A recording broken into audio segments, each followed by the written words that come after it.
I think of photography as capturing the world that you wanted to create.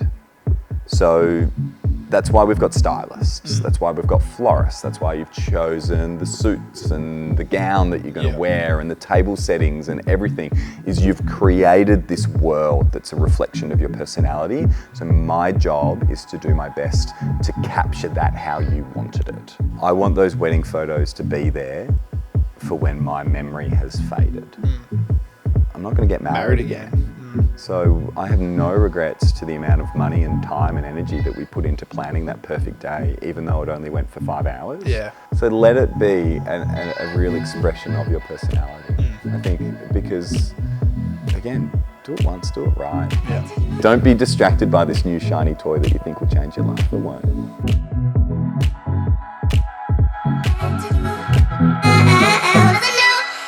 Welcome back to the Wet Talk podcast for laid back lovers and creatives alike. I am your host, Rhiley, and today we have a very special guest as always. Brendan, how are you, mate? Please introduce yourself I'm to the people. fantastic. Thanks for having me, Rhiley. Being Brendan, wedding photographer, Mornington Peninsula, laid back lovers. I like that tagline. Exactly who I'm after. Yeah. You know how in the wedding and marketing world, everyone's always like, who's your perfect client avatar? And it's really hard to come up with one. Yeah. Laid back lover is nice, but a groom summed mine up perfectly the other day. I've got like the dream couple. Yeah. And they're like, we're the kind of people that want to go out camping and just have a wedding in nature and this and that. And then that night go and eat caviar and a fancy dinner. I'm like, oh my gosh, that is it. You've like summed up my one extreme my to the avatar. other. Yeah. That's perfect. Just have the laid back nature of it, but kind of like the little refined things as well. Yeah. I honestly couldn't tell you how I came up with it. It's one of those things where you're just like spitballing ideas at the time. You're like, oh, I need an intro, I need a catch line, and then I think I was talking and it just popped out. And I was like, it seems to encapsulate what people want for their wedding day. And then obviously trying to speak to creatives too. Yeah. Creatives want people like that. So absolutely. it worked. It Sometimes rolls you off pull the things tongue. exactly right. ChatGPT, Makes was that it- a handy one? No, Is that who you were rolling it off? Off the No. dome, this one. Yeah, All in the AI nog up here. did it all by myself. No, but it's really nice to have you on here, mate. Thank You've you. got a lot of experience. We've been chatting back and forth. Yeah. I think I said to you in a message, the last time I chatted so much to someone online without meeting them was when I met my wife. Yeah. So, you made me sound some kind of creep. But yeah. No, we've had some good back and forth over the last couple of weeks. I thought it was me blowing up your phone a little bit too much there, but sometimes when you're onto a good thing, you can't let it go. But thank you so much for jumping on. Pleasure. Can't wait to get stuck in. But the first thing that I wanted to ask you is, and you said before that you were a nurse and you've pivoted industries, which is something I did as well. So this is why I really want to know the answer to this. But why is being a wedding photographer so important to you? So I'm going to touch on exactly. I used to be a nurse and paramedic, and let's set the scene and go back a little bit further in that I always had this creative streak, particularly during high school, the high school musicals, that kind of thing. Photography was always in there as well. And look, I guess blessed to be a bit of an academic as well. So I was at this crossroads. And I remember I quit the footy team one year in year 12 to focus on my studies and be in a musical. And that was like this really conflicting thing to do. But that was the first time that I ever really led into my creative self. Yeah. And anyway, I did the musical, this and that. And I had my, there was a vice principal pull me and this other guy, James Freshville, aside. He was the lead, I was the second. And he said, boys, there's another path other than uni. There are other paths other than uni. Like, I know that generally our expectations, and I was at quite a nice school and I was school captain, and all these things were kind of like, go to uni. And, there's the arts and this and that. And I just didn't really take that seriously at the time. And I just kind of fobbed it off and thought, that's not where I'm going. Like, I've got this ability and I've got this knowledge and I want to go to uni and do that. Interestingly, James Freshville is now like a Hollywood movie star. So he followed that point. So I'm always like, I wonder what would have happened if I jumped on the bandwagon earlier. And then I went down to university. So I did nursing and paramedics. Because I wanted to help people. Yeah. And I think a lot of nurses and a lot of healthcare people get sucked into that. Not sucked in, I shouldn't say. But I certainly went with that mentality that helping people equals saving people. Yeah. But then, you know what? Being surrounded by kind of, this is a bit morbid and extreme, but death and dying and like the negatives and always thinking about what can go wrong, just wasn't really filling my cup. So now, as a photographer, I finally made that leap, and I was dabbling in both for a little while, and then I finally made the leap to go full time and quit the other job, and I had to go full hog. So I closed my registration. I said there's no turning back. But the best thing about it, and honestly, what's something that has changed my perspective on life and from here on, is that I used to spend my whole days as a nurse and paramedic thinking, what can go wrong? How can we fix this people? How's this person sick? To focusing on beautiful things. And, when you think about your packages, like in terms of photos, I probably deliver 40 to 60 photos per hour. Yep. Would end up being around the number of photos we deliver. Yep. How amazing is that? There's 40 to 60 moments in every hour that deserve their own photo and are a beautiful photo that you can showcase to people. So that I've really tried to then take into my own life outside of photography and think so often we get caught up in these negative things, but they're actually the minority of things that happen. Because if you just stop and look outside and look at some beautiful light coming through a tree and there's a bird singing a song on a branch, like that is such this beautiful moment. And by being a photographer on a wedding day, it's your job to showcase that. So it's literally had this huge impact on my life and just how I approach it now. It's like a complete mentality shift. Totally. And I think I haven't been in your position prior to nursing and paramedics, but my wife is a nurse. So I get all this secondhand information from her when she's had, a really good day or a really bad day.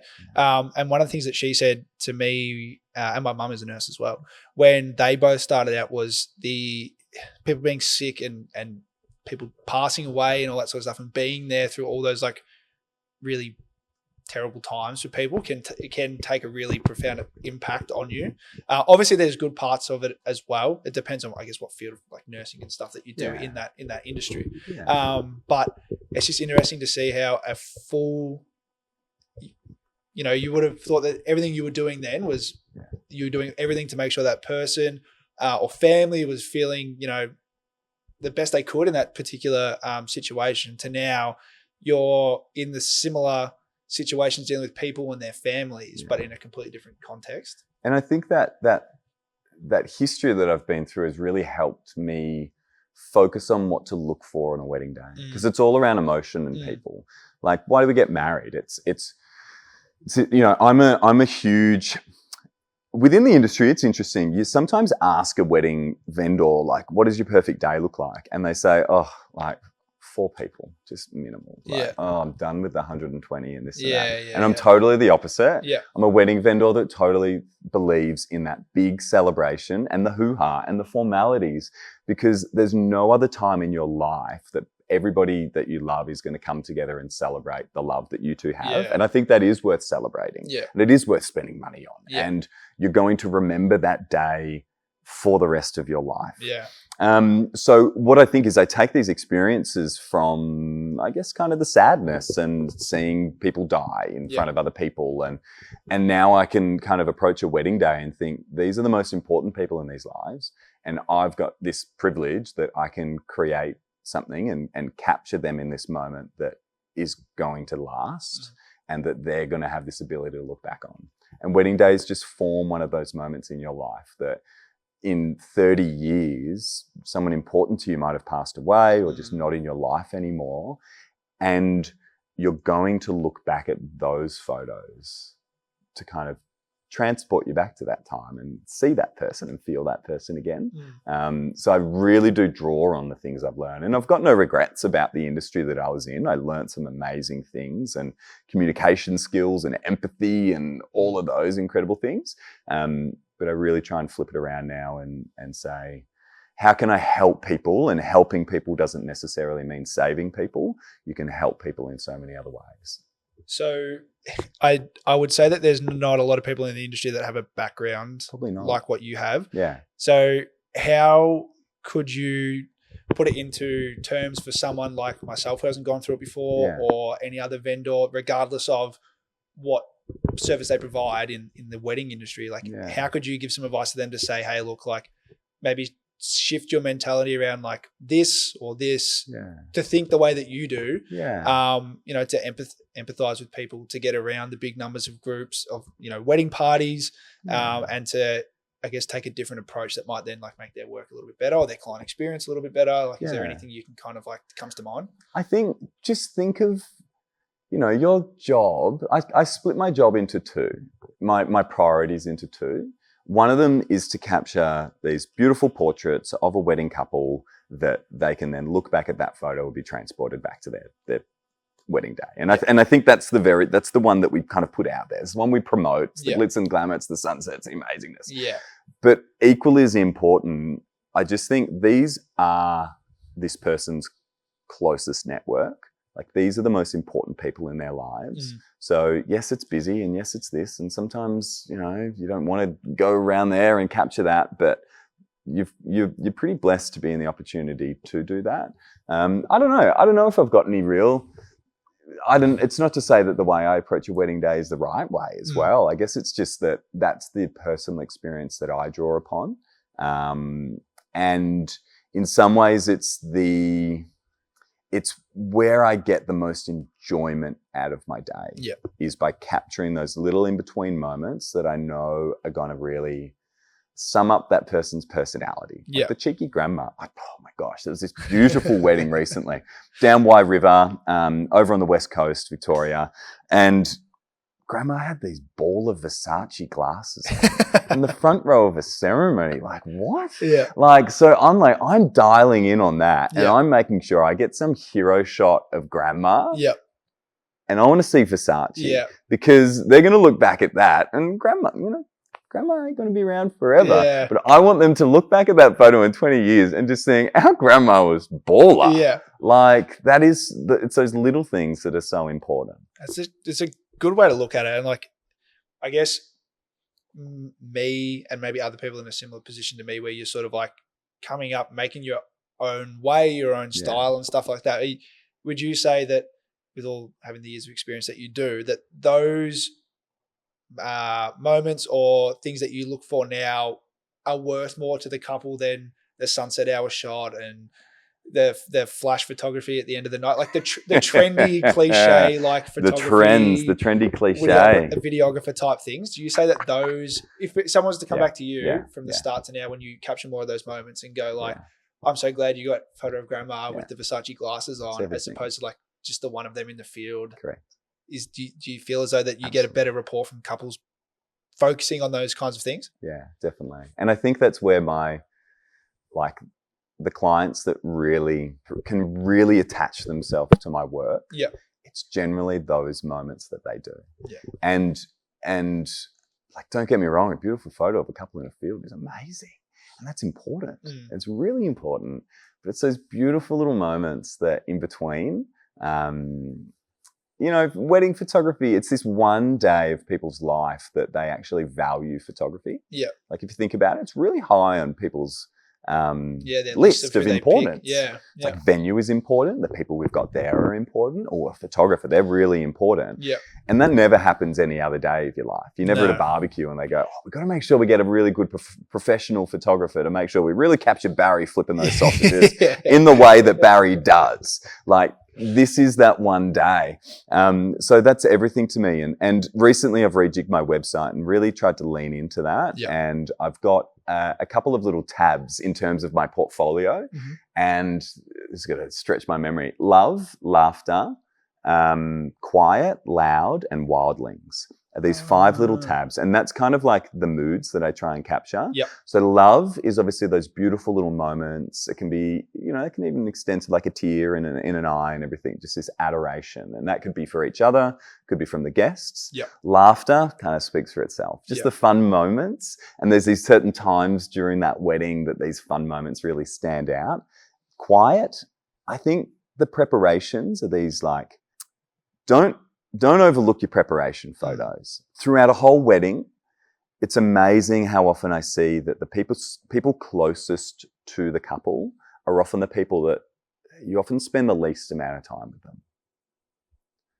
Because instead you see, oh my gosh, I haven't seen you for years. Let's have a conversation. You're not going to hang around with your parents for half an hour and have a chit chat. Yeah. Because you're going to see them the next day. Yeah. And they've been there. So whereas the preparations, it is the core people that are closest to you, and you can get these beautiful little quiet moments, contemplation, a little bit of stress, a little bit of happiness. So that's my quiet. Yeah. The loud is then the extreme. It could be the dance floor. If it's a Jewish wedding, like a horror, oh my gosh, that is my favorite thing to capture.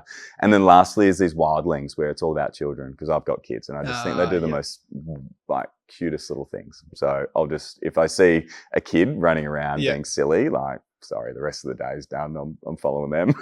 Triggers a memory for me when you say like the wildling side of it. Like I did a wedding earlier in the year.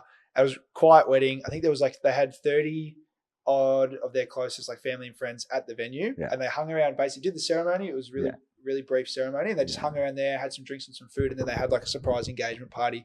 That's when they were telling everybody that they got married earlier in the day. Yeah. But their daughter, the bride's daughter, was doing hot laps. So just good. around the whole ceremony, and she did the first lap, and then mum just looks at her and she's just like, she's quiet, and then she just like kept running and running and running and running, and it's they don't know how to read a room. It's the beauty of kids. They don't know how to read a room. That's why they talk during a church ceremony. That's amazing. Isn't that amazing? Kids say the darndest things. They say the darndest things. I've got this one cute photo. Hey, check it out on my website. I've got this really cute photo. It's a big church wedding in Turak, and there's this kid that brought a balloon into the church, and you can tell they're just over it, and he's just like resting his head on the balloon at the back of the pew, and it's just everything. Like, kids are so far out of their normal environment at a wedding. Everyone's dressed up. We've got these expectations. We're on our best behavior, and for a while, and then kids, they just run around, just do their thing. It's so cute though. Have you found with adding, because I've never heard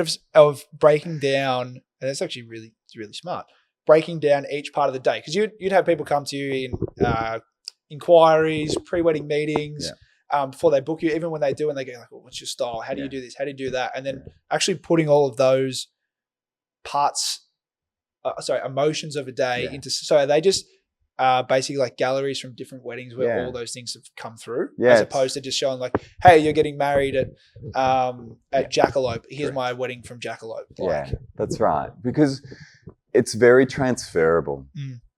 And I remember going through this when we planned our wedding. We were really set on making sure we found a photographer that was familiar with the venue before I was a wedding photographer. And I think there's benefits to that. Like, I photograph wedding venues very consistently.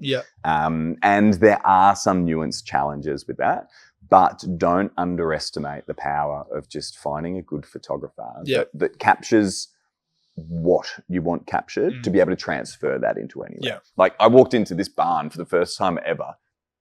Got it sorted. You know, like, this is fine. And I know how to work my lighting. I could bounce up there. I could do this. That's the first 5 minutes. And then next it's like, okay, just doing what I do, just in a different environment. And I want to hunt down those emotions and those moments.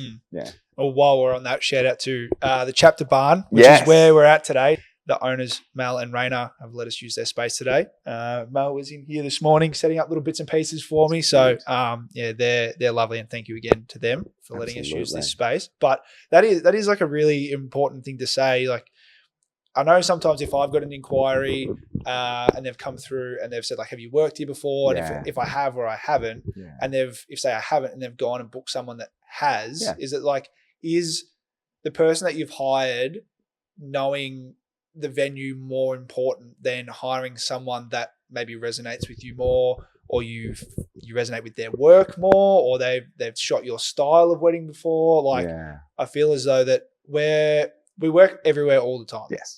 And there's so many venues that you can't work them all. Unless you work in a specific area, like you're pretty more into Peninsula based, which is fair. But our job is to transfer what we can do to anywhere. And the venue is not the story, like you are the story.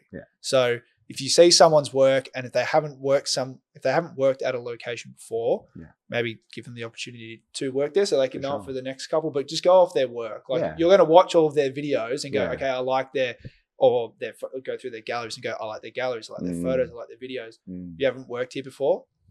I think it's also important to consider, like, what knowledge does, let's think of it, a couple looking for a photographer, like what knowledge of photography do they have? Yeah. Chances are very little. Yeah. So I'd kind of say you'd have two kinds of couples. You have one that choose a venue first. Yeah. And they've maybe got this really clear idea of the venue and the vibe that they want their wedding to have. Look at their vendor supply list. Yeah. Like it's the easiest way to do it. It's the easiest way to do it. Vendor supply lists are chosen on quality, but they're also people that your venue managers go, they made our life easy. And that meant that the couples had a better experience. Yeah. That's kind of how, if I was running a venue, that's how I would choose a vendor supply list. Makes a lot of sense. If you're the most amazing photographer ever, but you're a bit of a dickhead, and you're actually a little bit jarring to work with, well, that's going to have more impact on the day. So I'm probably not going to include you on my vendor supply list. Yeah. So that's a really important one to go with.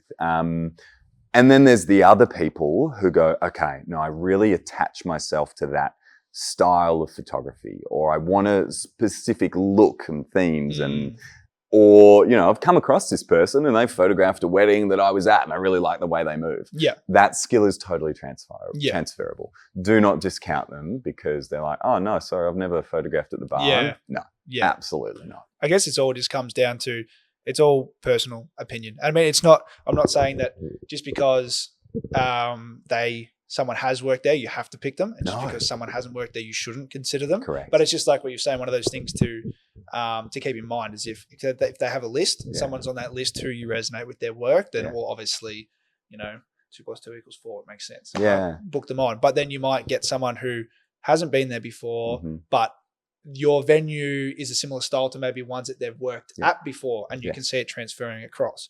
So it's not there's a right or a wrong answer, but it's more just don't look at it like you like this person, but they haven't worked here. Yeah, definitely don't use that as disregard. And the best example that I would give couples is one of my favorite featured weddings that got into magazines and stuff. It was the first time I was ever at the venue. There you go. It didn't have any impact. And it's just as exciting as well for us seeing a new space as well, because it's like, oh shit, I didn't know this was here, and the way that the light comes through there and the backside of this building is awesome, and there's this and there's that. Like it's not that you get stale. I mean, I'm sure if you shot the same the same venue 5 times in a row, by the 5th time you're probably like, okay, this is your creative flair might be down a little bit because it's all been the same. But going to new places, I remember like going to Stones for the first time. I'm like, the fuck is this? Like it's incredible. Yeah. And then you go, I want to go here, I want to go here, and your energy's up. Yeah. Couples vibing off it. So definitely. And being on the fact of saying to the couple, don't just take this into consideration, don't take that into consideration. What would you recommend to couples to keep as a reference of what they should ask their photographer when they're inquiring with them? So should it be seeing full galleries? So have you worked, like we just mentioned, have you worked at the venue before? Have you worked with any of the other suppliers if they've booked any people in? Turnaround times, contracts, editing process, all these bits and pieces. Like, do you have anything for couples to sort of be a general guide to go by? Yeah. I think do a deep dive on a website. The thing is, I have a lot of couples book me without meeting. I think I'm probably someone that puts myself out there a little bit more, and that certainly helps. And then I try and fill my website with enough of that information, those FAQs and everything. But if I was a couple, and if there was going to be really specific things to ask a photographer, definitely a full gallery. I say definitely. Again, I have couples book me not on a full gallery. I think looking at a full gallery is really important because you get to see the depth of their work, and it all depends on how much trust people have within you, within the industry. And that really helps your purchasing decision. So for instance, if you're a photographer and you've been in the industry for 10 years and you've got 500 weddings behind you and there's so many trust points pointing towards them, the venue's like, choose them, they're awesome, the celebrant's like, yeah, go them, and rah, rah, rah, and you look at their website and you love their photos, you know what, just book them. Like genuinely, don't think into it too much. If you want to meet them, absolutely meet them. But if you're really happy with that service they provide and there's enough trust points pointing towards them, then you're going to get a good service. Generally, that correlates to kind of like a price point as well. And that is something that you're going to pay more for. It's kind of like this almost guarantee that, no, that they've been well vetted in the industry. something I've certainly noticed more of, particularly lately, is a little bit of trend hopping within newer photographers. And it's very, very normal and very much encouraged as a photographer to continue to develop your skills and to continue to try new things and experiment on a wedding day. And Ollie Sampson, who, if you haven't checked him out, he's an absolute god. He summed it up beautifully in this workshop one day. The way he does it is he's a very experimental photographer. And if he's doing a reception, he'll do a lap of the reception, getting the essentials. Yep. First lap going around, getting what he needs to get. Do another lap then and just think a little bit differently and just experiment. Do something crazy, do something wacky. If nothing comes of it, oh well, you've done your safe lap, and then the next lap you're going to do a safe lap again. Like 100% guarantee that is a great thing to do as a photographer. I think if you're a couple though, and you've got this really, you see this latest trend coming through and you're like, oh my gosh, they do this beautiful tilted, blurry photo and I want that and this and that. I would really be asking them, can I see a full gallery? One, because is that, that's a great marketing thing to do, is to jump on a trend and get in front of people through those photos. But is it a whole gallery of that? Yeah. And if so, is that actually something that you want? Or do they deliver this really beautiful gallery and they've got these amazing, really artistic, trendy little add-ons, in which case, amazing. Yeah. But something I would be really mindful of if you're booking someone who's a little bit newer in the industry is going, okay, and I wouldn't directly ask them how many weddings you've done, because I don't think that technically matters as well. But like looking at their history, looking at galleries that maybe go back a little while as well, because you want to be able to predict that if you're booking someone in 12 to 18 months in the future, are they going to be on the next trend? Yeah. Or is there this consistent baseline to their work that you're going to get? Yeah. And to me, that's everything. And that's how I approach my work, and that's how I approach what I put out there. Is I don't jump on trends. I would probably say I'm a bit more linear in that I want to keep pushing the limits and keep trying new things and being experimental.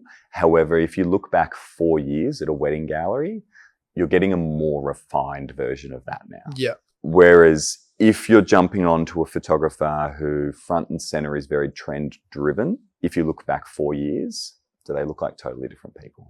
So that would, I suppose, be something that I would kind of inquire about.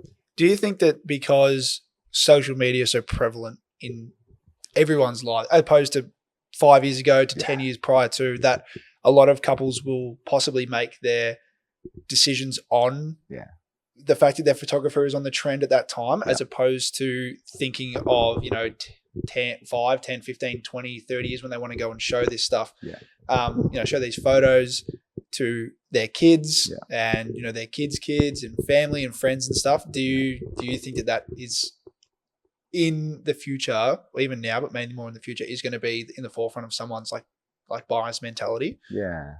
I think it's something, it probably is in the forefront of buyer's mentality, and people want fun, trendy new things. And people want, it's really important for some people that their wedding photos are a replication of their personality. And if you are a stylish person and you're the latest of the trends, then you want to make sure your photos represent that. Yeah.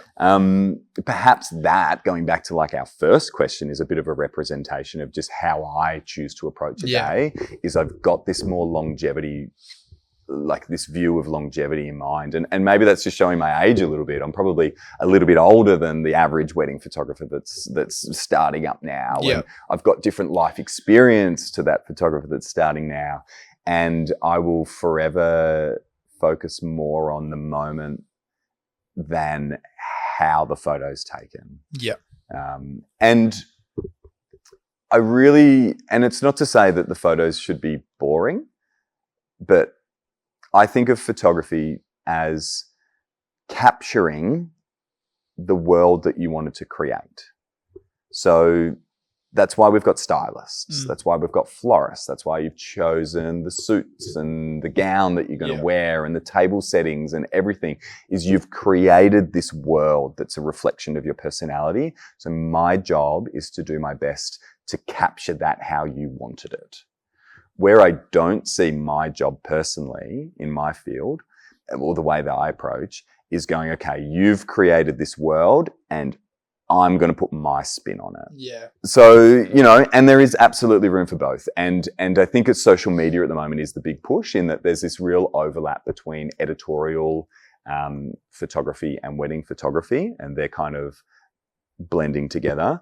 But I guess just be mindful in marketing that to market a new product and to market new clothes, you have to be a trendsetter. Yeah. And you have to be changing trends. So there is going to be a new trend in the editorial space soon. Yeah. Because it's going to take one big brand to go, we want to set the trend. Yeah.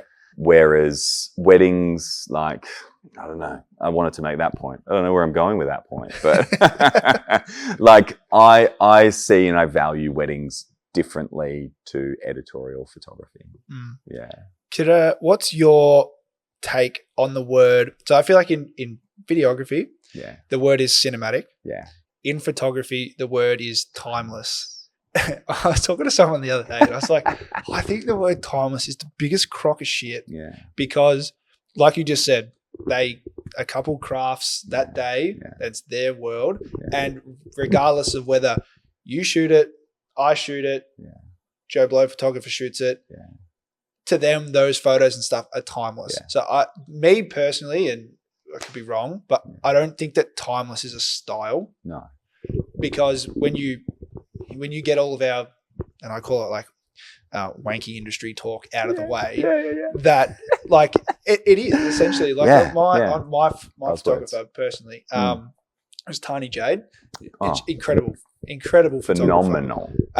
And I just look back and be like, I knew exactly what I was getting. Yeah. And regardless of whether she shot one way or another, that I'm just going to love those photos forever. Yeah.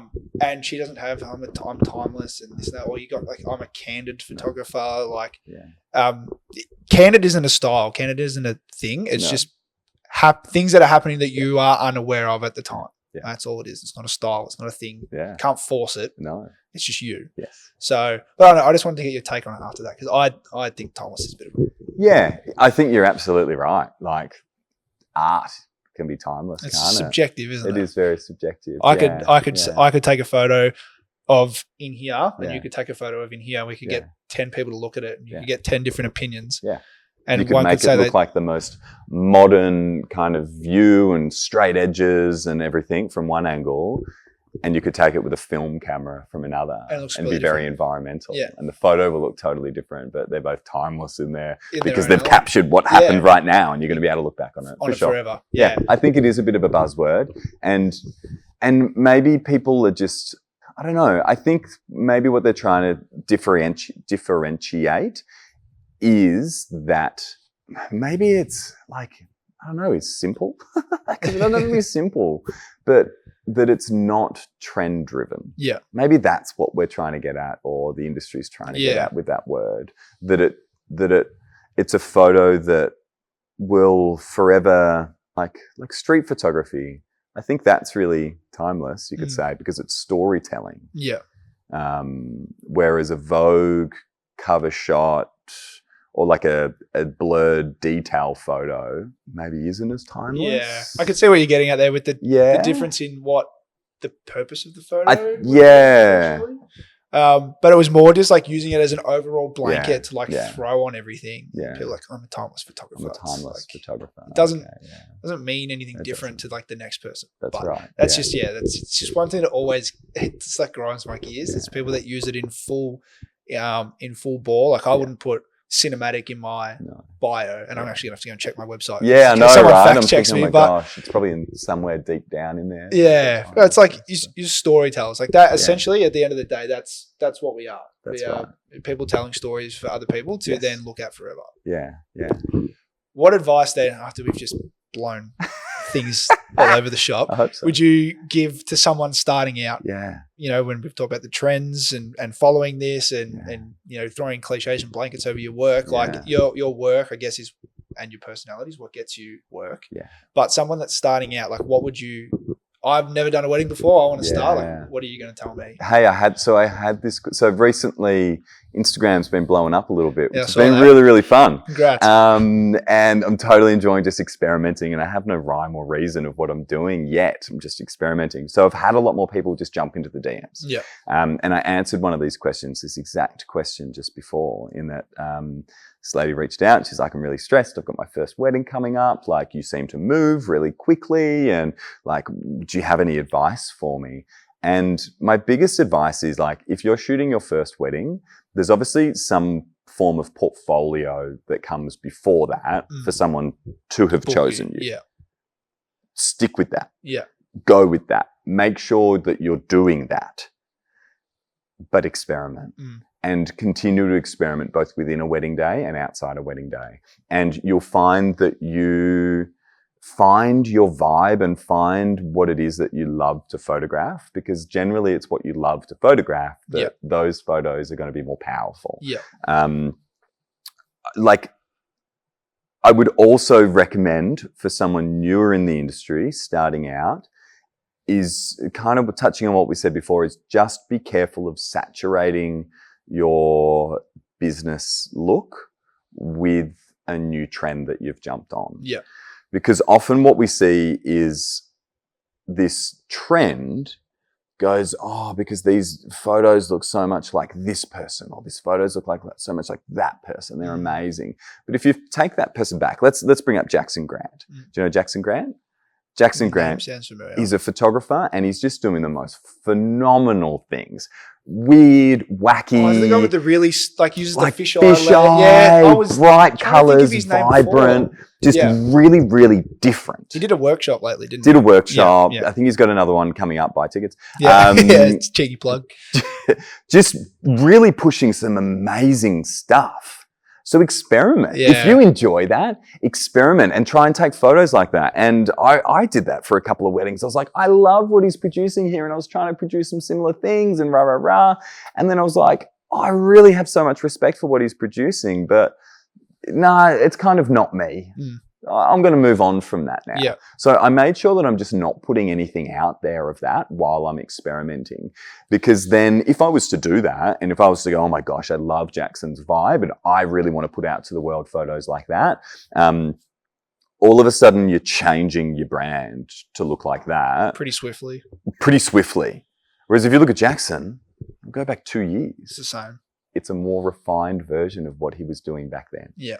And the trend's going to change. And not to say that Jackson is in trend. That's what makes him so cool. I think he's his own trend. He is his own cool trend. Stuff. Even like Morgane, you might know Morgane from Petite Visuals. She's down this way. She's very, I'm going to use the buzzword, cinematic in her style, but she does it because she actually refers to pieces of cinema. Okay. So she will do this beautiful thing, how she's like, I took this photo because in my mind I had this scene from a movie that I wanted to replicate. Yeah. That to me is cinematic, is where you're taking from cinema.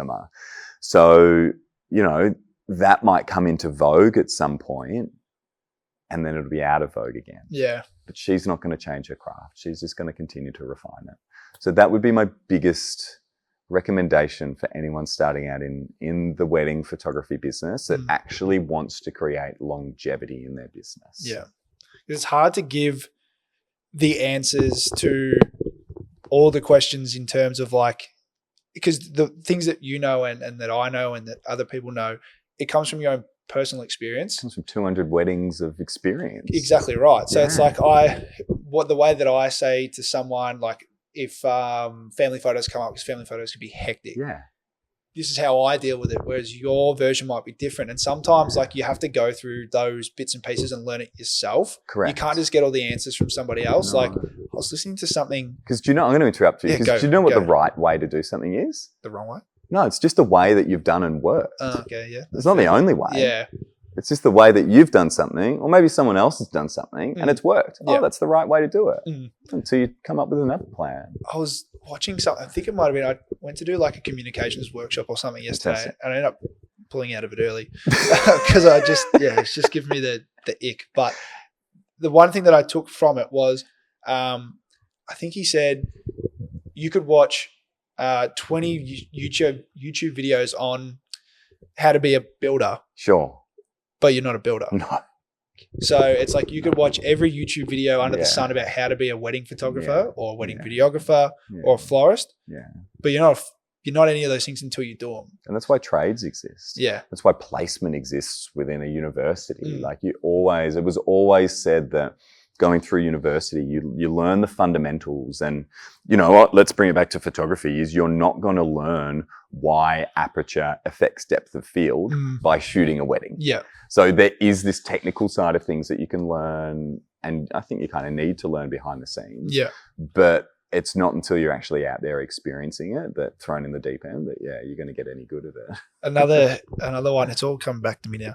About all this stuff that I watched when I started, was another one was like, know your equipment. Yeah. Don't just see like an ad or someone's work that uses like a Canon R5 or a FX3 or whatever it is, and be like, if I buy that, that's what my work will look like. When I started out, when I upgraded my first cameras, I was watching a guy who does automotive filmmaking. His name's Ben Harnett. Harnett Media is his thing. Yeah. And his work is phenomenal. It's awesome. Yeah. And I was like, if I buy that camera, my work will look like that. But then you rock up on a day, and the secondary part to this is from, I think it's Matty Hapoya, who's is like filmmaking on YouTube. I think it might have been it was him or his brother that said it, but it was like, if you buy a new piece of equipment and you rock up to a day and pressure's on, timelines behind, or you've got to only go out for portraits really quickly, it's windy, the bride's like, I'm cold, like, get me back inside, and you're like, hold on, I'm just trying to sort my buttons out, like,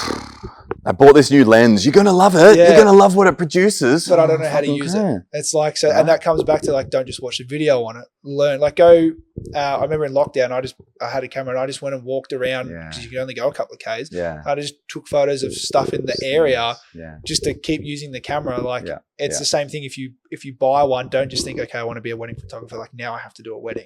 Correct. Learn how to use the camera, learn how to use light. You might second shoot on a brand thing, or where there's people involved, how to communicate with people, how to move people around. Like there's so much more to it than like, how do I take awesome photos like you, Brendan? Here's the least important. I'm not afraid to even say this, is I still use 5D Mark IV. I've got a mirrorless on my 50mm, because at 50mm, 1.2, like you're silly if you actually want to get sharp images at 1.2 on a DSLR. But I have a 24mm prime on my left with a 5D Mark IV, and I know that it's at 1.4. If there's any kind of movement, I'm not focusing. That's not going to work. I run it at like f4 because that's the type of image that I like. It's what the image comes out sharpest with. I know that camera back to front, and majority of the favorite photos that I take are on that camera. I'm in no hurry to replace it. What's the point? It achieves everything I set out to achieve. I have no shortfalls in the way I want to capture an image with it. And it is just a workhorse. So don't be distracted by this new shiny toy that you think will change your life. It won't. I heard someone say that a lot of filmmakers, they don't stop down at every opportunity they can. They don't shoot wide open 1.4, 1.8 as I don't want to say it's an amateur thing to do, but I think early on, I certainly went through that mentality of going, everything looks better at 1.4. So I'll just go 1.4 whole day. And there were so many missed moments. And particularly if, at 50mm, 1.2 looks freaking dreamy. If you're doing sunset photos and everything's slow, do the 1.2. That's beautiful at a distance.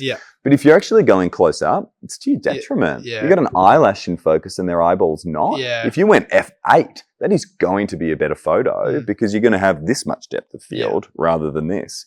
On my 24mm, I like getting really, really close to people. And there's no point doing 1.4 compared to f4. The background's still got some bokeh. It's more around composition. 24mm is probably my favorite focal length. But like going back to what you were saying, about like, it's got a really, really wide aperture. Like that's why that's why I bought the 35 1.4, because I was like low light, But then now that I think about it, I was like, well, I shoot on Sony. Sony is known for its low light, so it's like the camera already has that capability. Does 1.4 come in handy, of course. Of course, absolutely. But at times, now I see back and I was like, if I actually have, for some, it might just be me learning, but if I have a step up ring on with my ND filter and other stuff and I shoot really wide, I get vignette in the corners of my clips. Yeah. Whereas if I stop up a little bit and go to 2.8 to like 4.5, those things go away. And at a wide open ceremony shot of like, just as the ceremony is progressing or something like that, you cannot tell the difference. No, you can't tell the difference. No. So it doesn't matter if you know, especially for photography, because if an image isn't sharp, you'll see it, as opposed to if a clip is slightly out of focus a little bit. It almost adds character to it sometimes. There you go. Yeah. But it's like, just stop up. It's okay. No one's going to judge you for not shooting 1.8. It's fine. Genuinely. And you know what? Experiment with that. Just experiment with that and figure out what moments work best with different apertures as well. Because I will constantly change that. Post ceremony is my absolute favorite time to photograph. There's this real build up of emotion that everybody's been preparing for this wedding for weeks, and it's this crescendo of celebration because they've walked down the aisle, and you just want to get aunties and everybody running up to you with arms spread, giving you this massive cuddle. I'm not worrying about 1.4. That moment doesn't need to look dreamy. Yeah. It needs to look really documentative in its approach, which generally means a narrower, I can't remember which one's wider and, what do they say? But I actually just want to capture that scene. I'm not so focused on it looking dreamy. Yeah. But yeah, you go out sunset later, you got some foreground and you want to, separate your people from your background and your foreground and this and that, then use your aperture as a tool to your advantage. Or low light for sure. Like if you're inside, then that's the beauty of aperture. Having it. Is the difference between 1.8 and 1.4, might be wrong about this, I think it's like a full stop. All right. I think that's massive. Yeah. Because it's a ratio. Yeah. It's not this linear thing. Oh, all that an aperture is its width compared to its length. Right. So the closer you get to one means it's basically as wide as it is long. Yeah. And then, so 1.4 is 50% less, roughly. Yeah. Light coming in. Yeah. If you had an aperture of 1.5, that's 50% less light than an aperture of 1. So at that upper end, amazing low light abilities that you can utilize that setting for. But if you're outside, don't. And I don't want to say don't, because some people's style is dreamy and 1.2. And one of my favorite photographers, Rhiley Hickman, I think she's so underrated in the industry. Yeah. You know her? Yeah. Beautiful, and her thing is dreamy. Yeah. And that's her vibe. Her work is. I have another question, but while we're on Rhiley, we'll get going. Her work is awesome. So I worked with her a couple of times. Great. I got it in a pinch once, needed a photographer. Yeah. Same as how I met Morgan. Yeah, right. She got in a pinch. She needed someone to help her out. Yeah. Now I work with her all the time, and now vice versa with Rhiley. She's actually got a wedding coming up with me at the end of the year. But I think her work is so underrated. Yeah. It is very elegant, very documentary when it wants to be. Like, she has a whole bunch of different styles kind of like rolled into one. Yeah. But her work is phenomenal. Yeah. And we're really close, and she probably won't mind me saying this, but this is a bit of a good. The quality of your work doesn't necessarily correlate to the success of your business. Yeah. Yeah. And I think that's really important to remember if you're wanting to make a long, sustainable business out of this, is that the quality of your work is really, really important, but the days of make it and they will come are gone. Yeah. And you really need to focus on really like marketing and being very intentional in your marketing and your lead generation, because that is crucial in a world of so many amazing photographers. 100%. Yeah. Going back to shooting at 24 mil and straight after the ceremony, that's your favorite part. Yeah. Do you remember the reel that I'm talking about with the what side of the body that you should stand on? Yeah. I think that if you haven't watched it, which I'm sure about 400,000 people have, but to tell anyone that's like, I've been in weddings for 4 years and it didn't even twig in my head. Do you want to explain? Look, I can, and I want to put no knowledge is new knowledge, and all we're doing is passing on that knowledge that's given to us before. Yeah. This was told to me by, I reckon it was Benjamin, anyway, from WA. a beautiful photographer. Everyone cuddles to their left. Yeah. So 9.5 out of 10 people, I think that was the real 9.5 out of 10 people cuddle to their left. And this is that, like, where experiencing and understanding human psychology can sometimes be so much more beneficial than photography skills.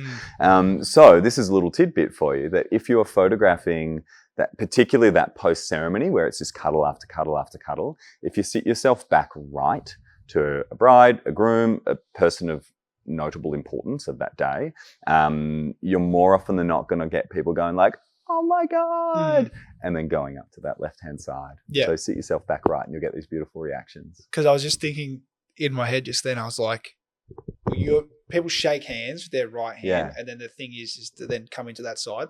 Like I was just thinking, like when you came in, shook your hand, gave you a hug, I was like, if we hugged the other one, that'd be really we would have smashed weird. cheeks together. It would have been really awkward.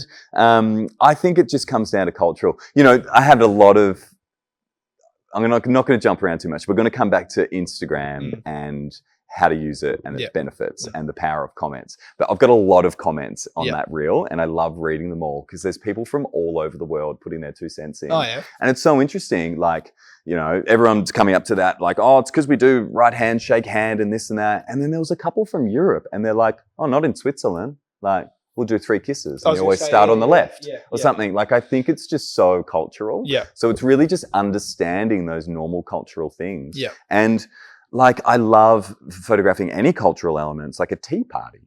Really important to know the process of a tea party, of who's kneeling and who's sitting and why is that. So you're going to photograph it in a certain way that generally the couple are giving tea in this form of appreciation to their elders. Yeah. So you want to emphasize that point of view. You don't want to shoot that top down because then that then doesn't showcase that kind of the purpose of the ceremony. Yeah. So understanding culture and just taking a moment to step back and like read people and watch what they do is really important.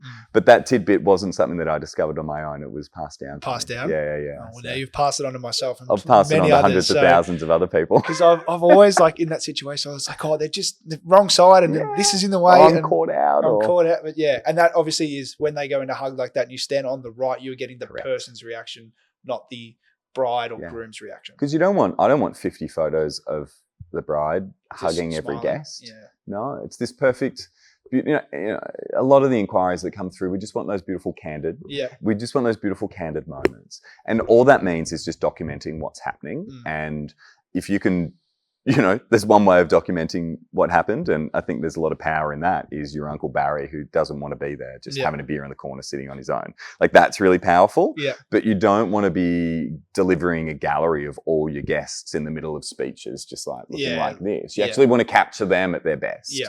And that, to me, that 5 to 10 minutes after the ceremony is capturing people at their best. Yeah. So let's make sure you're capturing it from the right angle and in the right way. And it gets really tricky, and I get really, like, being my favorite time, I'm always, you know, maybe the lighting's wrong or something, and oh my gosh, my brain is just screaming at me like, tap them on the shoulder, move them over to here and this and that, and it's like, don't interrupt. Just work with what you've got, because that's where the moment is more powerful than the perfectionism of the photo. Yeah.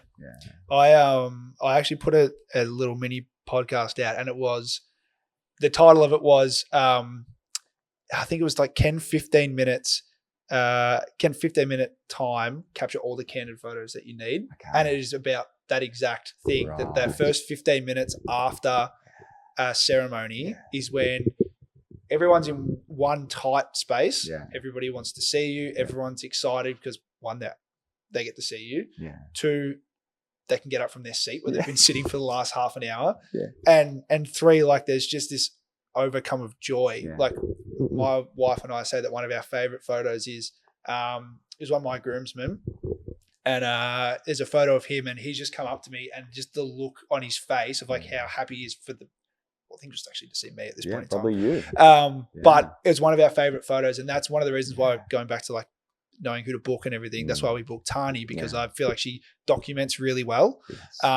And her post-ceremony photos are really good. And the one that we like. There's a couple of photos of us that we really love, but that's one we always go back to because you can just see like the composition was perfect. It's in black and white, like it's just so well balanced. But the photos from that little 15-minute period is some of the photos that we love the most. So if you are new, don't sleep on that post. Don't try and run off real quick to get something else set up. Like group photo. Your group photo. Tell your couple like allow 15 minutes afterwards and just make the most of it. Definitely. Be present. Like my other big one is, and this is probably more directed at couples, is don't, and photographers, I think it's important.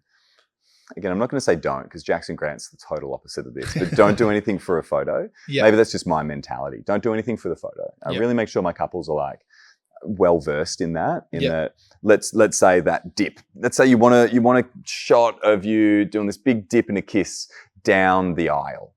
It's like, okay, do you want that moment? Because that's a really cool moment to have. Like you could feel like an absolute top of the world. You're going down here, and then you're going to spin around, do a big kiss, boom. If that's really important for you, then do it. If you're trying to manufacture it for a photo, man, it's not going to look as natural. And I'm never going to tell you, I'm going to be like, before you walk down, do a dip kiss. Man, your brain is just going to be like, I can't enjoy the moment any before. All I'm thinking about is which foot do I do first? Which this, which that? Like, where do I go? So don't do anything for the photo. Just do it because you really want to do it. And the photos will look amazing because of it. That's exactly right. Now, I want to get stuck into the social media side of things. So your business lately, by the looks of the numbers on your reels and stuff, has blown up. I don't know about bookings and all that sort of bits and pieces. We can get into that, but definitely from a follower standpoint, an engagement standpoint, I think the other day you reached 19,000, and I checked your socials literally as I saw that story, and you're at 20. So things are going up, which is awesome. But what's your approach been? Why did you start? And then to even get back to what we mentioned before, like why is marketing and your, I guess, social presence even better, is more important than the work that you can provide to a degree? So I've always been active on social media. I've always post stories and reels and everything, and your photos, because I understand the importance of it. It's, to me, social media and having a social media account is a little bit of a validation of that you exist. And it's a place for us to convey our personality. Like, I think a website should be the refined version of us, like the cream of the crop. That's what you should be putting on a website.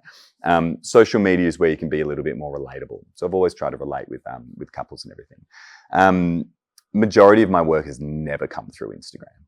I'm huge on vendor relations. I'm big on getting to know people, the people behind the businesses. The number one thing I would ever catch anyone out is, I really want to shoot at Stones. I've got to network with them and this and that and rah, rah, rah. It's kind of like, well, who is Stones? Stones is a business. Do you know who the venue coordinator is? Would you introduce yourself to them? And get to know them? Because then what inevitably happens is people leave, and people think, that connection is at another venue now and everything. And really work off this sense of, there's something that when I first started, I heard this beautiful saying around reciprocity versus manipulation. And if you are giving your time and giving your service to another vendor, if you have this glass of, if I do this for them, my expectation is they're going to do something for me, that's called manipulation. I believe if you want to network and if you want to get to know the people in the industry, if you run by this viewpoint of reciprocity, in that I'm just going to do nice things for people, and I'm going to help where I can. And I'm not going to add it with an expectation of, hey, can I come and photograph some venue photos for you? And this is going to be awesome and rah, rah, rah. And could you put me on the vendor supplier list? That's manipulation.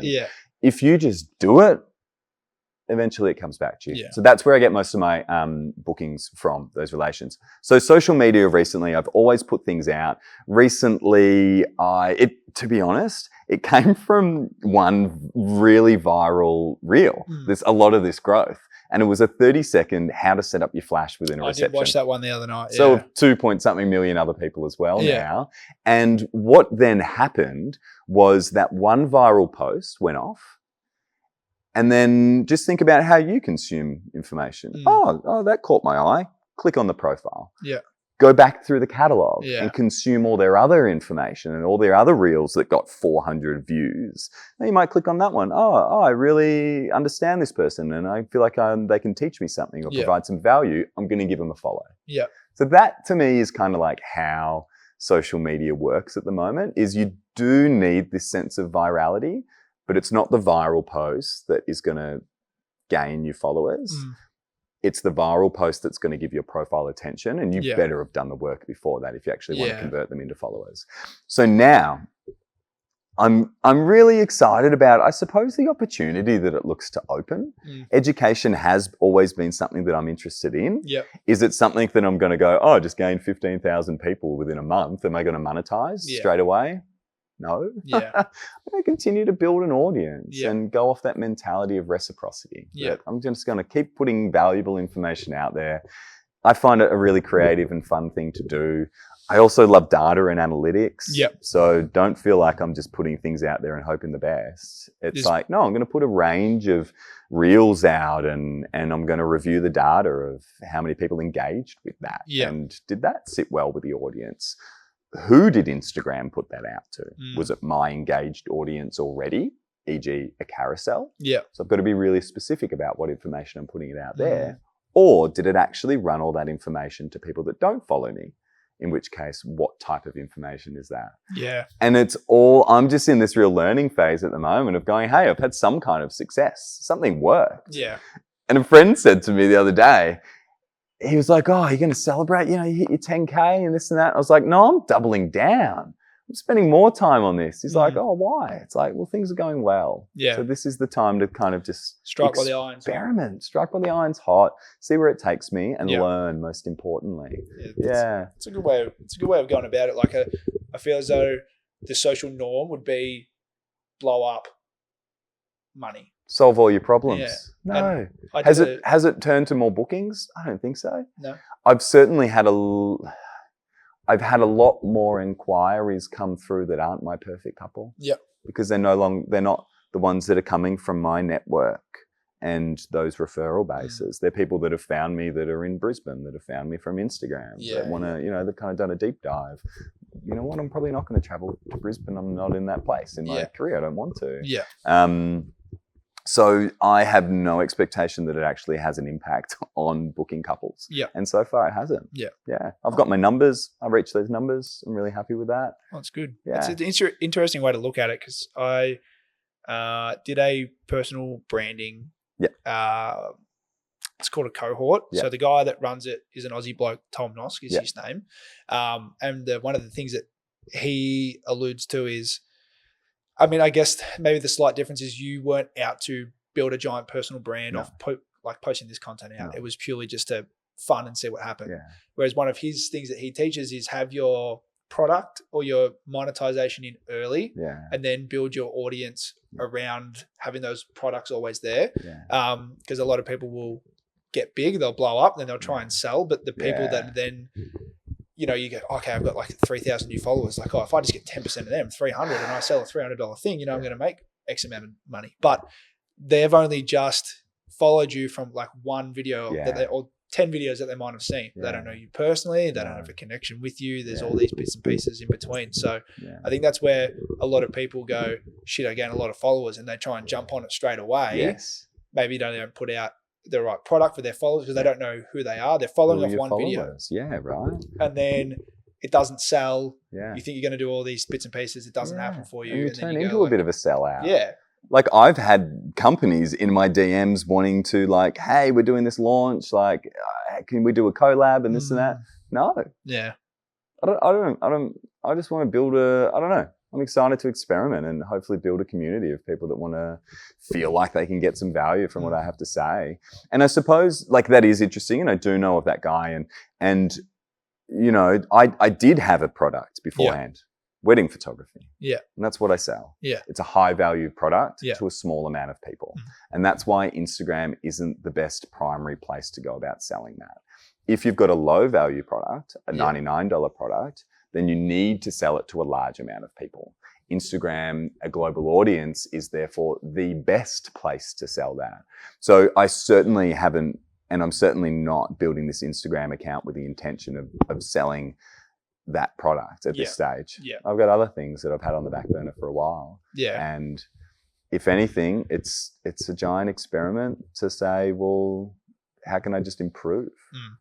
Well, taking people off Instagram is the tool to get you the people. Taking people off platform is where you do your selling. I think people think that you get all these Instagram followers, and then they're just going to buy directly from your link tree. Like it may work to a degree, but I feel as though the people that I've done that personally off is I've followed them for a while, and it might be like a LUT pack or a overlay or something where I'll buy from there. But you're still going off platform to purchase it, and that's where a lot of it's made. But and remember, what are we doing?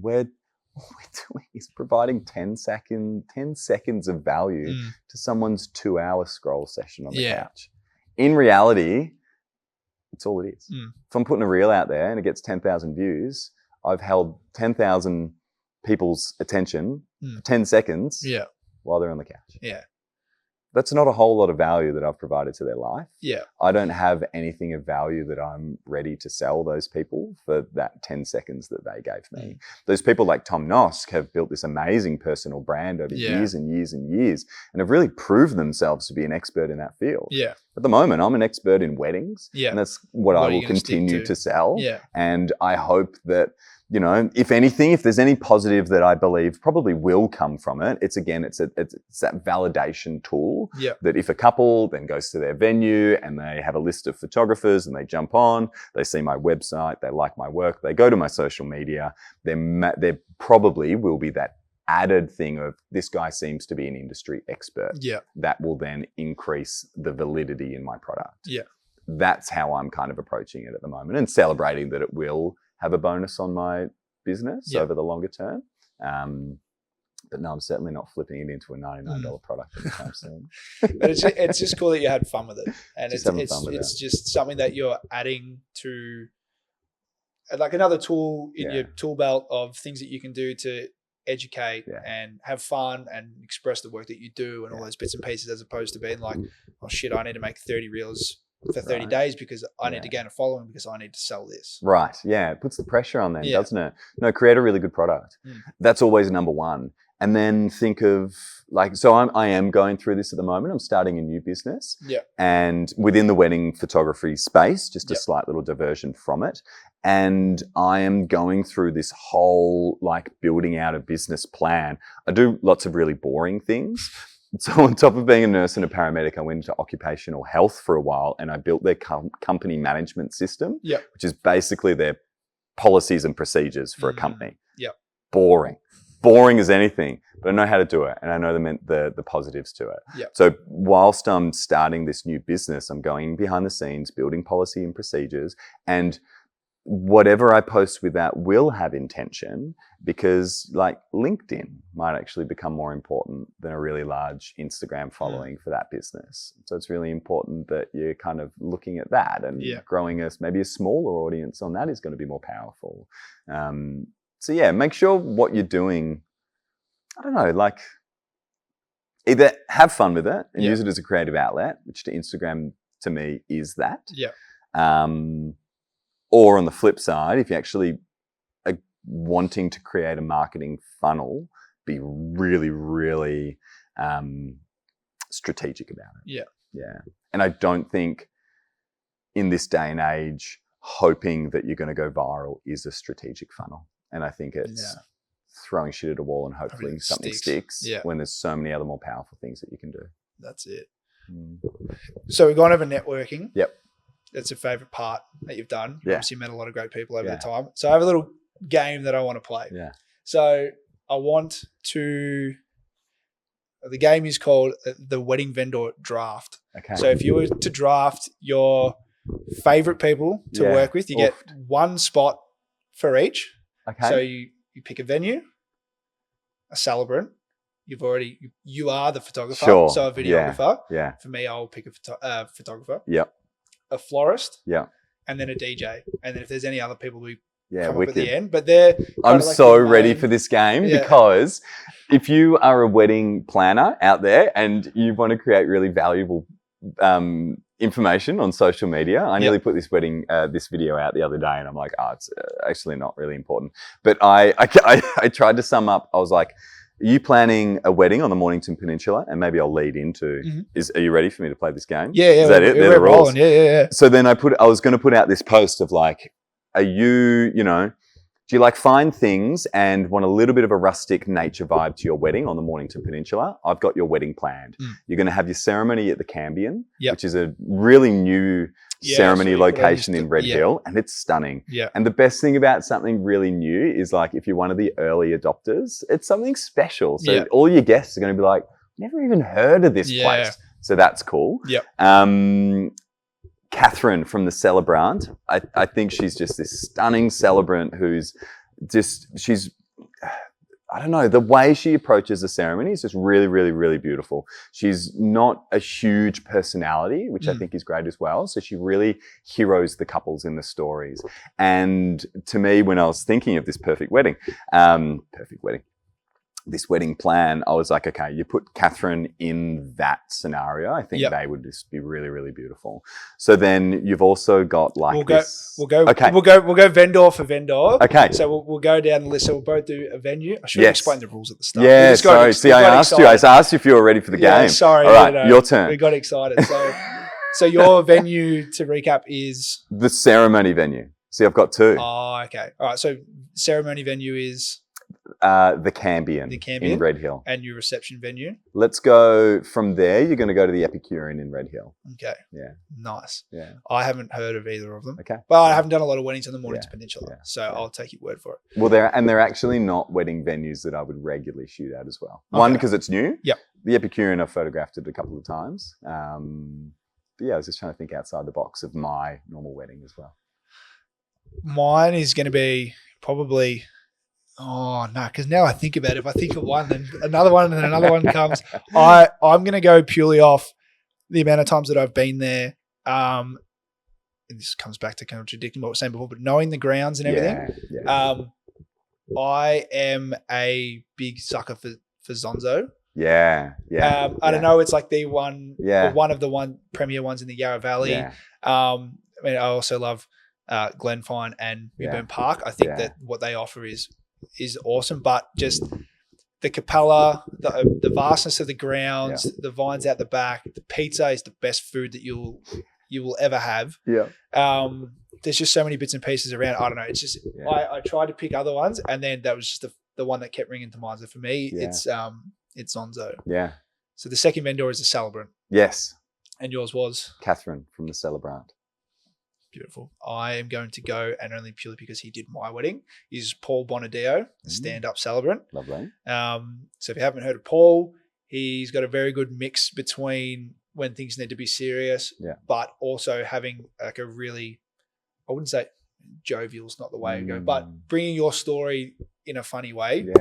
Hence the stand-up. He does stand-up comedy as well. But for me, Rach and I aren't overly serious people. Yeah. But we wanted the parts to be serious. Yeah. And he was actually the celebrant I'd worked with the most leading up to my wedding. So we went with Paul, and he nailed it, and all the guests gave raving reviews. And he actually drove from a wedding and then drove an hour from the Yarra Valley straight to ours with about 15 minutes in between. And backed it up and did an awesome job. So for that, he's the man. Yeah, that's awesome. For you, it would be, for the third one, it would be a videographer. Yeah. Look, I think it depends on the style of your wedding. What Bottlebrush is doing in terms of videography is just next level. Yeah. I think they've pushed the limits. They've created this really fun, amazing vibe. Like, they are a global sensation because of it. And I think that's amazing. I think they're not everybody's cup of tea, and that's really important for their brand. They're really high energy. This wedding that I've got in mind probably wouldn't be as high energy, so I'm not sure they'd be the perfect pick. So maybe Annette and Danny are really, really beautiful. They're really lovely, make really lovely films. So let's go with them. All right. For me as a photographer, who I would pick, once again, I don't think I could go past Tani. Yeah. I feel as though that she captures every scenario very, very well. Yeah. But with the elegance, you could say, of Zonzo, how Paul can go between both, getting the emotional parts that you need on the head, like hitting that nail on the head, but bringing the laughter, which Tani captures very well. Yeah. I think if we're going to be, originally I wasn't thinking about it the way that you. This is just your wedding, isn't it? Yeah. Except for the venue, but it's I don't know. You work with them, and it's just hard to go elsewhere. I mean, the other close ones would be Morgan, who was in earlier, and then Haley as well. They are my two go-to people, but it's hard to go past it. Yeah, and there's so many as well. Like, gosh, there's so many perfect weddings, you know.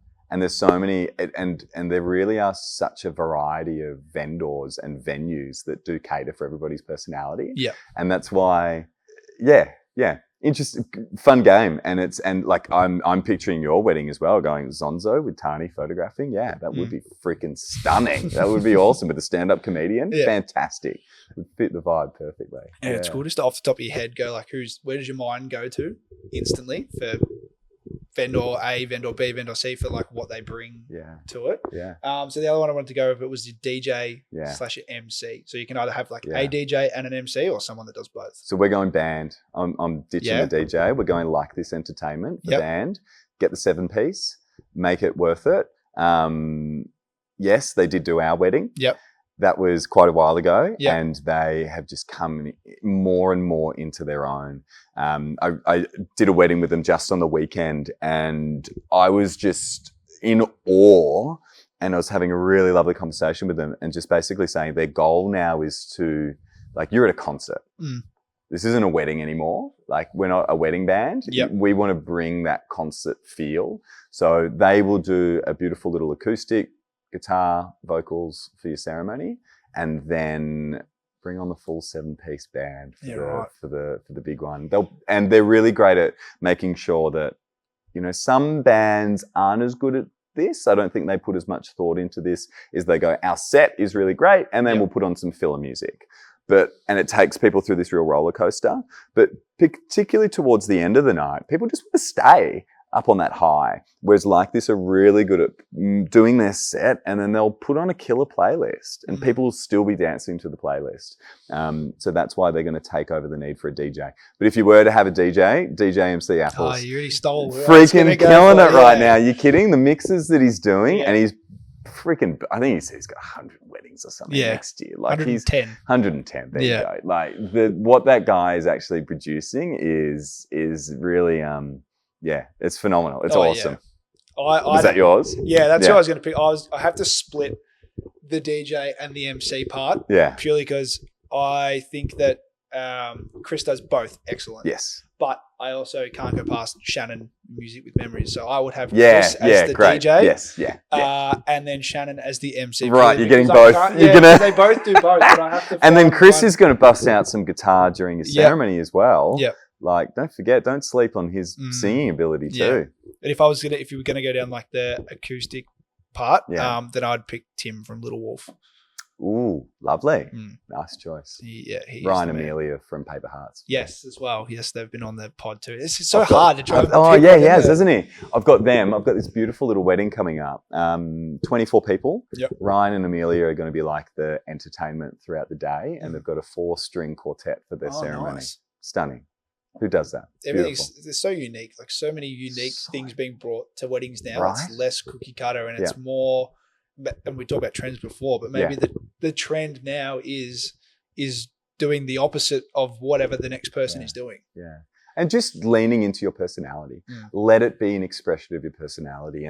And you know, let's go cultural for a moment and look at that huge big Indian wedding recently of the son of like the richest man in India. And it was a week long. There was celebrities, and, you know, he's getting gifts of Rolls Royces, and it was the most extravagant wedding that you can get. Yep. And anything that you kind of see popping up in the news or on social media, and there's people, how many billions of people could you feed for that money, and this and that, and rah, rah, rah. But don't forget that a wedding is like, that's their life. Yeah. So that's what they're putting out there. That's what they're celebrating. Yeah. And a wedding industry is this thriving economy. Yeah. Like, there's businesses that need weddings to live. So don't be shy of spending a little bit of extra money on your wedding because you won't regret it. Yeah. But it's saying that with that as well. Like there's the general person like yourself and I mean, we would see why they would do it. Yeah. But because the life that they must live is so vastly different to ours, it's not relatable. They're not going to a barn in Maui. Yeah. As beautiful as this barn in Maui is, this isn't fit for some Indian billionaire. Yeah. It's different. This is the perfect place for some people. There's probably not many people in places in Australia that's probably fit for someone with that much coin. No, absolutely not. Yeah, it's just... So let it be a real expression of your personality. I think because, again, do it once, do it right. Yeah. Don't sleep on that. I forget, there's this really interesting experiment that was done, back when ethics weren't a thing, so they could put people through weird experiments. Yeah. And it was about how we reflect on an event, and it talks about this peak. There has to be this peak for it to be a really positive event, or I think so. You'll remember this peak, this emotional high, and then you'll remember how it finishes. And the length of that event that you're reflecting on has no impact on the amount that you're going to enjoy it. So your previous podcast was Morgan, who's getting married in America, and it sounds like her wedding, it's not so much like arrive at 7 p.m., arrive at 4 p.m., leave at 11, this condensed version. It's this tour over America. Yeah. She's going to look back and reflect on that wedding as being incredible. But it's not going to be any more incredible than how I reflect on my wedding, which went for 5 hours. Yeah. So just remember that as well, that, everyone's like, oh, don't waste your money on that. Like spend 6 months on Europe. No, they're both amazing. Yeah. And I'm going to go to Europe again in my life. I'm not going to get married again. So I have no regrets to the amount of money and time and energy that we put into planning that perfect day, even though it only went for 5 hours. Yeah. Because there was the build-up and there was the conversations around it, and there was practicing your first dance in the living room, in the months beforehand, and just that peak emotional high that we felt on that day, and then leaving to a sparkler exit, and meant that is just this perfect day that's etched in my mind. Yeah. And there will be no other day in my life that I remember in such detail from start to finish. Yeah, it's a really good way of putting it. And I asked this question to Gareth from Celeste when I spoke to him the other day, and I want to say the same thing to you. With you having your opinion, and also not your opinion, but that's your mentality around it. Yeah. Do you think that nowadays some couples see the photos and videos as their completion of their day, if that makes sense? So, like, that is the outcome. So getting your photos and your video is the outcome of your day, not you and your partner being married with your closest family and friends. That is the outcome. Yeah. And the photos and videos are a byproduct of the outcome of you getting married. Do you see where... Yeah, I think I know what you're asking. Like, maybe that comes down to this whole mentality of, are you doing it for the photo or are you just doing it to enjoy it? And I don't know. I could riff, or do you have a question? What's your question? That is the question. That is the question. Do you think that where I got this from was an American podcast? So I'm not sure if it's the demographic and stuff is different over there, but there was a whole, and I'm not sure if you're familiar with it, but there's this thing went on TikTok, was the Sepia Bride? Sepia Bride. Sepia Bride, they went back and forth about how you're supposed to say it, and I can't remember to say it myself either. But they went You've back. You've never added a sepia filter to your photos then, have you? No. Not I can tell. Until not. I have. It was probably would have been back in the day when the only filters that I have were the ones that Instagram provided. You swipe through. Paris. Yeah. That's the only one I remember. Yeah. Exactly right.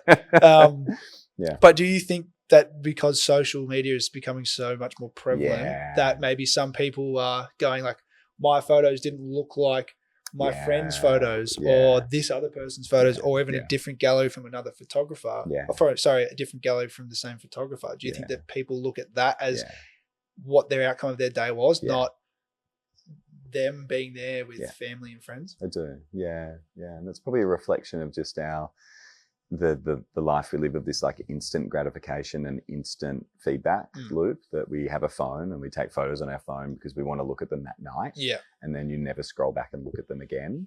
When, I guess, talking from my own experience, it's what do I personally get out of our wedding photos? And this is what I try and put into my business is I want those wedding photos to be there for when my memory has faded.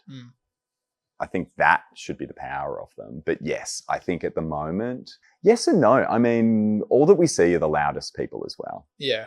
And that's what Instagram and social media does, is it puts the loudest and the trendiest and the people with the most, you know, the conversations and the ideas that get the most attention. It puts them at the forefront of their mind. Yeah, and I do think most people understand and most people appreciate that they just want their friends and family captured. Yeah. Yeah. Yeah. Maybe it was... I think there is an element of a bit of, no, I want to be perceived. I want these photos to look a certain way because that's how I want to be perceived, perhaps.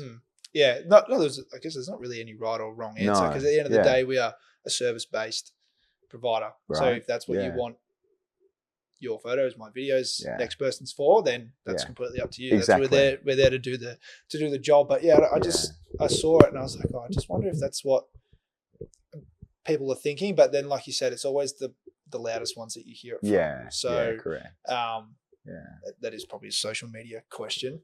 Yeah. But yeah, it's always interesting just to get other people's takes on, you know. Well, it's just don't underestimate that long-term power of your photos as well. Like I just got a beautiful message just then, actually, from a couple that I just delivered their gallery, their wedding album yesterday, just saying beautiful and this and that. So I love the fact that their wedding was maybe late last year, so they're like 8 months on now, and this and that. They've just had a baby. How chaotic is their life? They're probably sleep deprived, looking at their partner going, why the hell do we have this kid now? No. But, you know, at the moments in life where maybe things are like the most stressful and that the love that you have for each other is not the priority, like to open up a wedding album and just be reminded of that for a moment. How powerful is that? Yeah, I think it's like I haven't looked over my photos.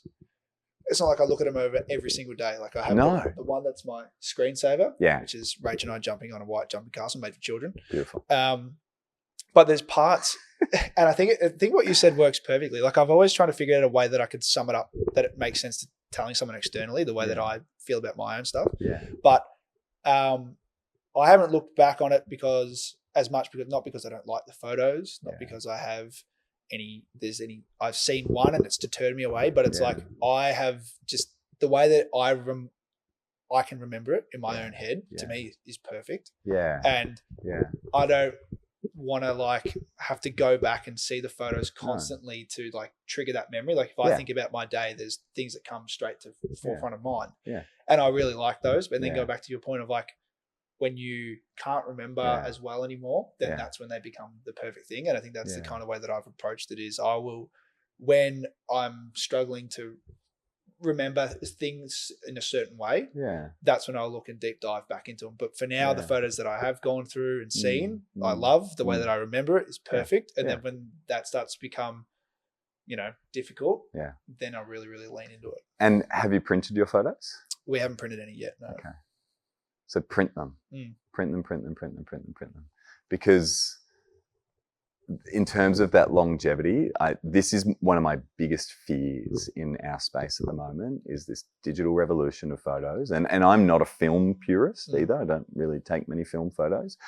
But when we were on film, there was always a negative, you know, like we were clearing out my grandparents' house and there was boxes of negatives and slides. And there was always this physical physical photo, you know, and you like hold it up to the light, you're like, oh my gosh, and you could go to the effort of getting them scanned and stuff. But I just think we're at this period right now that if you're not printing your photos, then access to those photos, we're just not going to have it. We're not going to come across a solid state drive in an attic in 60 years and be able to hold it up to the light and see it right there and then, which you know, I truly think that's the power of a photo. Like, you know, I feel like everyone's got one of those slides in their grandparents' house that's taken of your parents in the swimming pool. Yeah. And it was just this candid moment that you've then stuffed in an attic for 60 years. And then your grandchildren are clearing out your house and they actually get to see it. Like, wow, that photo was worth taking, if for nothing else but that moment 60 years later. So if you don't print your wedding photos now, and then it becomes, oh, when are we going to do it? This and that. Oh, I don't even know where they are anymore. Rah, rah, rah. Like, you know, get there, because one day your grandkids are going to find your wedding album, or you're going to be sitting around with a cup of tea. They're not going to be interested, and you're going to be so proud that you want to show them. Like, that's inevitably only going to be able to happen if you do print them. Yeah, that's a good way of putting it. One thing that Rachel and I actually have done, and I saw this on socials, but a lot of people these days have Polaroids. They love taking Polaroid photos. Yeah. So on our dining room table, we have this bowl that we got as an engagement gift. And then what we've started to do is every time we go on a trip with friends, family, the two of us from the wedding, whatever it was, and we take a Polaroid, we either write on it if we have something on us at the time, but we just put them in this bowl so that when friends come over, they're a conversation starter. Like, we could be talking, they might see a photo of, because these aren't just photos of the two of us. Like, if we've bought two cartridges of Polaroids away on a camping trip and we use the whole lot, we just put them all in there. That's a great idea. That's a little time capsule. Timeless. It's beautiful. Because that's always going to be there. We do a similar, in terms of Polaroids, we take fun little photos of our kids and us and stuff around the house, and then we'll put them in our kids' lunchbox and just surprise them with it. So there's just this joyous little moment when they open up their lunchbox. One day they're going to be like, stop doing that. Dad, I'm 24. Stop putting photos of this in my lunchbox. But yeah, we've got a big stack of them at home that we'll hang on to. And that becomes that moment then of one day, even though they only cost, you know, they're not very expensive. They don't have to be expensive. You don't have to take photos on expensive cameras. No, that's exactly right. But your kids are going to see those photos if you keep them, but they're not going to see what's on your iPhone. That's exactly right. Yeah. It's been an awesome chat. Are we still doing the game, or is that game finished? I think we went past the game. We can come back to it. No. Yeah, if you want to do your outro, I'll think of some questions for you as well. So, firstly, before I finish off, thank you so much for jumping on. This has been an awesome chat. I think we've gone over a lot. There's definitely some bits and pieces in here that I've just gone like, maybe I should think about this like this, or maybe I should think about that this way. And it's the purpose of why I have these conversations is to learn. You've obviously got a wealth of knowledge, and I really appreciate you jumping on. But for anybody else listening, I hope you've taken the same advice. I'm sure if you have any questions for Brendan as his dams are blowing up, get in before they get too packed and he needs an assistant to go through them. But if someone wants to reach out, where do they find out? Hey, reach me on Instagram, Brendan Crease Photography. Yeah, that's a good spot. Jump into those DMs. Don't be shy. Perfect. Well, this has been another episode of the Wed Talk podcast. Thank you so much for listening. If you could leave us a review, send us an email if you have a question, or send us a DM, wedtalk.podcast@gmail.com. We have an email now. So reach out via there. But yeah, once again, thank you so much for listening. Appreciate your time, and catch you for the next